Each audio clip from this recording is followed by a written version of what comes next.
Jean Rouch est mort au crépuscule, à l'est du Niger, un pays qu'il adorait, dans un accident de voiture en 2004, à l'âge de 86 ans. Il était né le 31 mai 1917. C'est donc exactement un siècle et une semaine après sa naissance que ressortent 6 de ses films, dans des copies restaurées, à l'initiative de Solaris Distribution. D'abord ingénieur des ponts et chaussées, Jean Rouch a parcouru l'Afrique pendant plus de 60 ans pour en faire un portrait intime, amoureux, fraternel. Auteur de 100 films, tout en prenant le temps d'être une des grandes figures institutionnelles de la Cinémathèque française, inventeur d'un style, déclencheur de nombreuses carrières de cinéaste, ethnologue et professeur incomparable. Il a commencé son œuvre dans l'Afrique coloniale pour l'achever au début du XXIe siècle. Dans cette œuvre, l'exotisme n'existe pas. Ou plutôt, l'exotisme est constamment interrogé pour être retourné, torturé, malmené, pour mieux faire du cinéma. Ce cinéma qu'on a appelé après lui, et quelques-uns de ses contemporains, le cinéma vérité. Après de très nombreux courts-métrages, il se fait connaître internationalement en 1955 avec Les Maîtres Fous. Les Maîtres Fous est un chef-d'œuvre de 30 minutes, tourné en une seule journée, primé au Festival de Venise. Ce film montre les pratiques rituelles d'une secte d'immigrés nigériens au Ghana. La possession, la transe, l'invasion des génies reflètent cruellement les ambiguïtés coloniales.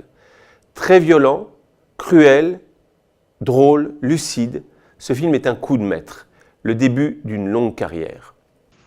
Moi, j'ai pas de beaux costumes comme ces gens-là. Eux sont bien habillés, ils sont dans des grands boubous, dans des amples boubous. D'autres ont des parapluies, des turbans. Moi, j'en ai pas.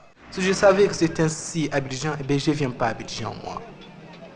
Parce que j'en ai marre, moi, de vivre toujours manœuvre, manœuvre, manœuvre, n'être rien que manœuvre. Mais aujourd'hui, c'est samedi. Et le samedi, même les manœuvres ne travaillent pas. Comment allez-vous? Ça va très bien, mon cher ami. Eh bien, aujourd'hui, ça va bien, je crois. Parce que le soir, on ne va pas travailler, c'est samedi soir. Il faut replier les manches, je crois que ça va barder.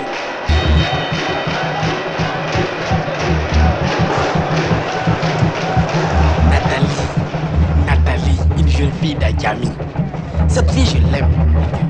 Viens, on danse. Nous dansons. Quelle danse? Wakanderole. Eh bien, mon vieux, ici, quand on a 100 francs, on a une femme africaine bien, qui a les fesses bien balancées. Et puis, avec 1000 francs, une belle blanche. Venez avec moi, non? Tu es belle. Dorothy l'amour. Bon, voilà. Ce que je veux dire, eh bien, je te dirai ça tout à l'heure. Cela veut dire que vraiment, Dorothy l'amour, je vous dis la vérité, je vous aime. Mélodie tendre qui s'envole vers toi, ma chérie, a fait de te prendre, oh mon amour. Je m'en vais, surtout faites pas d'histoire, hein. Je sais que vous avez l'habitude de faire des histoires. Ne faites pas toujours des histoires, hein. Mesdames, au revoir. messieurs, au revoir et au revoir Treichville.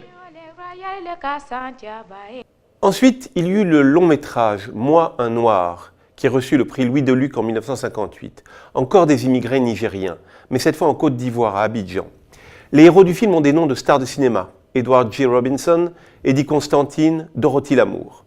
La forme du récit est totalement inédite.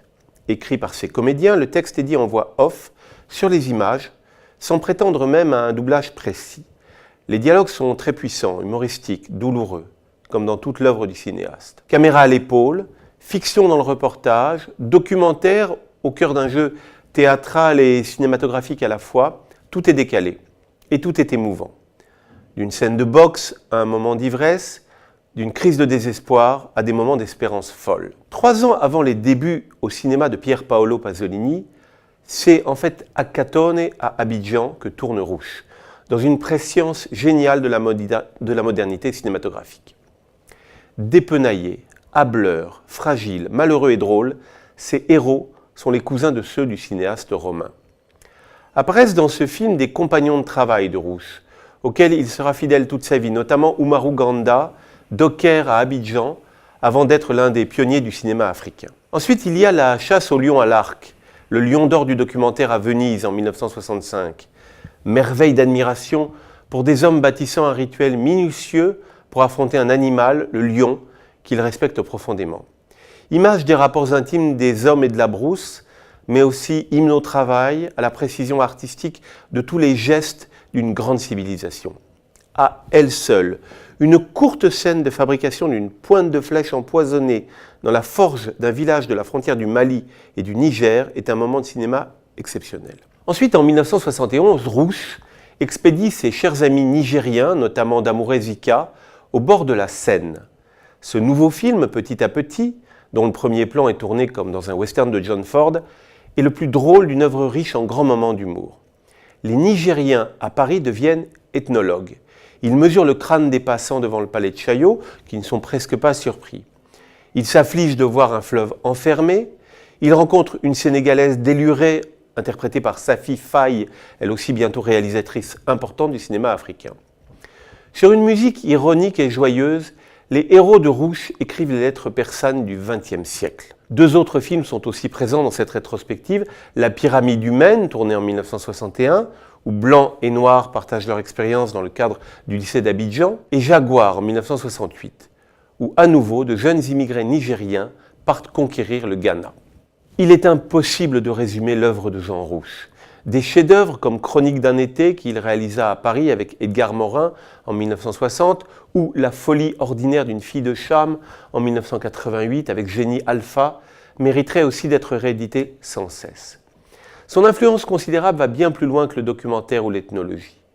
Cette réédition de 6 films est une très bonne nouvelle.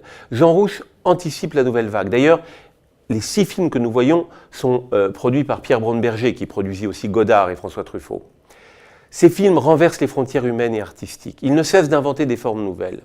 Capable de faire rire, de terrifier ses spectateurs en même temps, révolutionnant sans cesse sa propre pratique, Jean Rouch a donné de la force à des courants très différents du cinéma mondial. Ses disciples sont nombreux, déclarés ou cachés, certains même l'ignorent eux-mêmes. Ils sont innombrables.